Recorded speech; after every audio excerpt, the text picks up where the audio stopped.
સૌથી પહેલાં મહેશજી આપણે સમજીએ જે વૈશ્વિક બજારો તરફથી એક હેન્ડઓવર આપણા માટે મળતું દેખાડી રહ્યું છે. જે રીતે સંકેતો બનતા દેખાડી રહ્યા હતા, યુએસ માર્કેટમાં મિક્સ્ડ સેટઅપ હતું, ક્લોઝિંગ જોવા મળ્યું હતું, જ્યાં નાસ્ડેકમાં એક મજબૂતી હતી અને S&Pમાં પણ તેજી સાથેનું એક ક્લોઝિંગ જોવા મળ્યું હતું.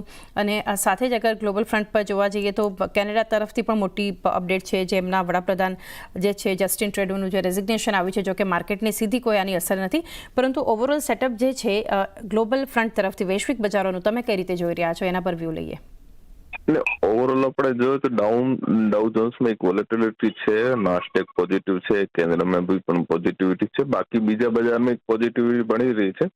ડાઉ જોન્સમાં એક ટ્રમ્પની ટેરિફને કારણે એક વોલેટિલિટી છે, બાકી બીજા બજાર પોઝિટિવ છે, તો આપણે ધ્યાન તો પોઝિટિવમાં થઈ બનશે.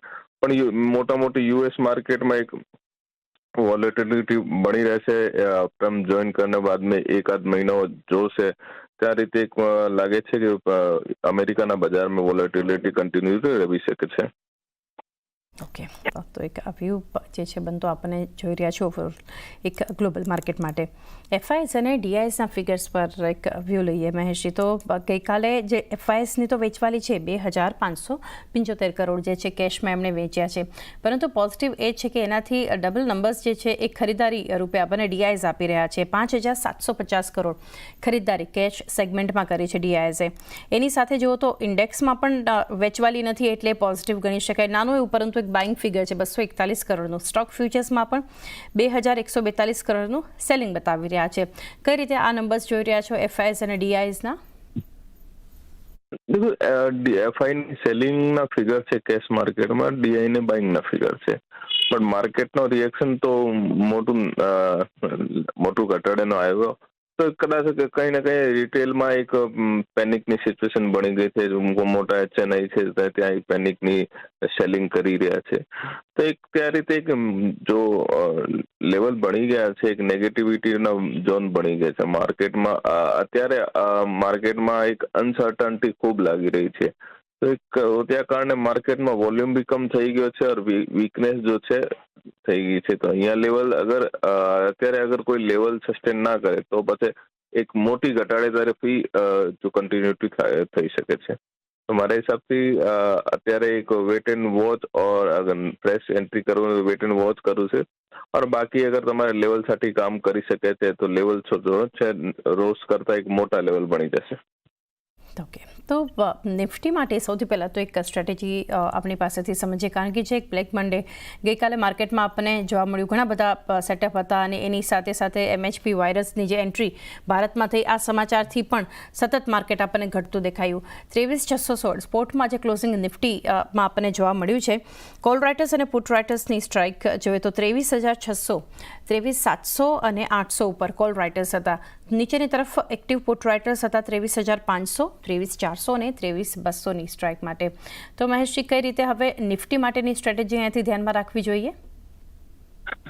વાયરસની ન્યૂઝ તો ઓલરેડી વાયરસની ન્યૂઝ તો મોટા મોટી બધાના ધ્યાનથી, બટ વાયરસની ન્યૂઝને એક ઇમ્પેક્ટ જ્યાદા કરીને બતાવી રહ્યા છે, ચાલી રહ્યો છે. બટ તમારે જો જાપાનની ન્યૂઝથી જ્યાદા ઇમ્પેક્ટ કરી રહ્યા છે મારા હિસાબથી.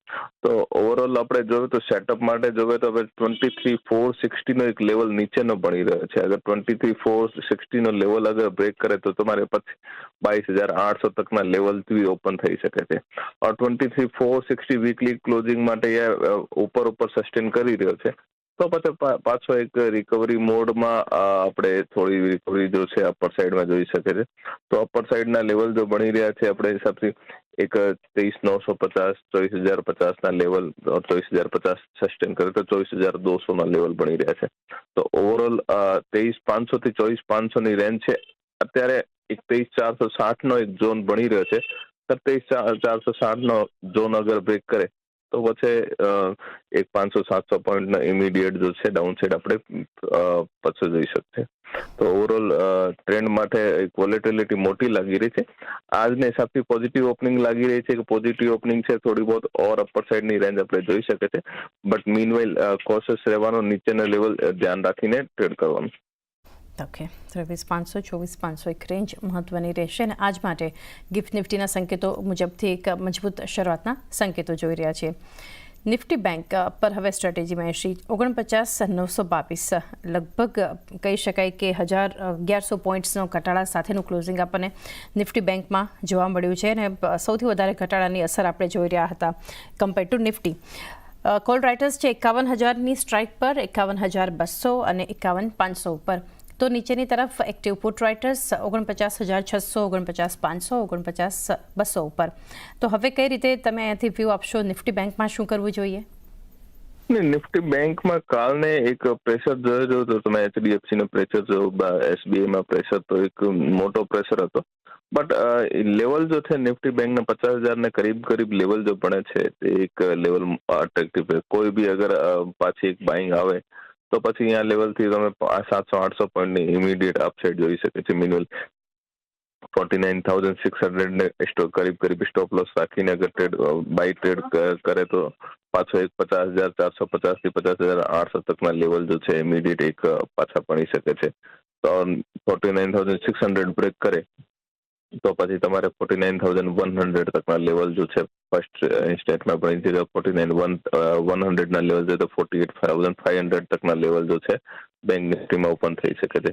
તો આ અત્યારે એક પોઝિટિવ લાગી રહ્યો છે છોટો મોટો. અગર પાછી પોઝિટિવ હોય તો 300-400 પોઈન્ટની એક ઇમિડિયેટ 50,350 એક ઇમિડિયેટ લેવલ બને. 50,350 ને ઉપર સસ્ટેન કરે તો 50,800 તકનો લેવલ જો છે જોઈ શકે છે આપણે. 50,800 સુધીના લેવલ્સ પણ જોઈ શકીએ છીએ. 49,600 ના લેવલ એક ટકવા જરૂરી રહેશે નિફ્ટી બેંક માટે. તો સ્ટોક સ્પેસિફિક એક્શન હવે સમજીએ. મહેશજી, આપના તરફથી ટ્રેડિંગ કોલ્સ આ માર્કેટમાં ક્યાં ફોકસ ખરીદદારી કે વેચવાલી માટે હોવું જોઈએ? ભારત ફોર્સમાં એક બાઇંગની સલાહ બની રહી છે. ભારત ફોર્સમાં એક બાઇંગ કરીને ચાલી શકે છે. મોટા મોટી 1238 ને કરીબ સ્ટોપ લોસ રાખી શકે છે. 1290 થી 1325, 1350 ના લેવલ જો છે ભારત ફોર્સમાં આપણે જોઈ શકે છે. આજે એક ટ્રકના અમેરિકન ટ્રકના ઓર્ડર સાથે એક પોઝિટિવ ન્યૂઝ બી છે. લેવલ બી મોટા મોટી અટ્રેક્ટિવ થઈ ગયા છે. તો ભારત ફોર્સમાં એક બાઇંગની ટ્રેડ બનાવી શકે છે. આજની જે પહેલી પસંદગી છે સેલ સાઇડમાં છે જિંદાલ સ્ટીલ એન્ડ પાવરનું કાઉન્ટર છે. જે રીતે લાસ્ટ ટ્રેડિંગ સેશનમાં હાયર લેવલ્સ પર એક રિજેક્શન મળ્યું હતું. ઇમ્પોર્ટન્ટ રેઝિસ્ટન્સ બ્રેકઆઉટ બાદ ફરીથી એક ફાસ્ટ બ્રેકઆઉટ જોવા મળી રહ્યો છે. જિંદાલ સ્ટીલની અંદર સેલ કરવાની સલાહ છે. 956નો સ્ટોપ લોસ રાખવાનો છે અને 910ના એક લક્ષ્યાંક એક્સપેક્ટેડ છે. બીજી જે પસંદગી છે MRPL નું કાઉન્ટર છે. એક ઇમ્પોર્ટન્ટ રિવર્સલ જોવા મળી રહ્યો છે. ડેલી ટાઈમ ફ્રેમ પર જોઈએ તો એક કન્ટિન્યુઅસલી એક ઇમ્પોર્ટન્ટ મૂવિંગ એવરેજની સપોર્ટ પાસે ટ્રેડ કરી રહ્યો છે. પોઝિટિવ ડાયવર્જન્સ ક્રિએટ થઈ રહ્યો છે. મલ્ટિપલ ડાયવર્જન્સ જોવા મળી રહ્યા છે. તો MRPL ની અંદર બાઇંગની સલાહ છે 160ના લક્ષ્યાંક માટે. 138નો સ્ટોપ લોસ રાખવાનો છે. ગઈકાલે જે માર્કેટને થોડું ઘણું જે આઉટ પરફોર્મન્સ દેખાડી રહ્યું હતું એ જે સેક્ટર હતું એ IT સેક્ટર હતું. ઓલ્ધો ફ્લેટ ક્લોઝ હતું બટ ઇન્ડેક્સના ડાઉનસાઇડ મોમેન્ટમમાં પાર્ટિસિપેટ નહોતું કરી રહ્યું અને ફ્લેટ પણ જે ક્લોઝ આવ્યું હતું that I consider as a positive. So એમાંથી જે ઇન્ફોસિસનું કાઉન્ટર છે જે લાસ્ટ વીકમાં તમને એક સ્ટ્રોંગ બ્રેકઆઉટ આવતું જોવા મળ્યું હતું એ બ્રેકઆઉટ પછી કરન્ટલી પુલ બેક તમને આવતો જોવા મળ્યો છે. તો એ પુલ બેકમાં તમે ઇન્ફોસિસના કાઉન્ટરને બાય કરી શકો છો. 1940, 1945ના ઝોનમાં તમે એને અક્યુમ્યુલેટ કરી શકો છો. નીચેની સાઈડ પર 1918 રૂપિયાના સ્ટોપ લોસ રાખી શકો છો અને ઉપરની સાઈડ પર 2,000 રૂપિયા સુધીના અપસાઇડના ટાર્ગેટ એક્સપેક્ટ કરી શકો છો. બીજો જે કોલ જે રહેશે એ શોર્ટ સાઈડ પર રહેશે બીકોઝ ઇન્ડેક્સ પર વ્યૂ થોડો વોલેટાઇલ છે. તો શોર્ટ સાઈડ માટે ગેલનું કાઉન્ટર તમે ધ્યાનમાં રાખી શકો છો. ગેલના કાઉન્ટરને તમે 186, 187ના ઝોનમાં શોર્ટ સેલ કરી શકો છો અને ડાઉન સાઈડમાં 180 સુધીના ડાઉન સાઈડના ટાર્ગેટ એક્સપેક્ટ કરી શકો છો વિથ સ્ટોપ લોસ ઓફ 190.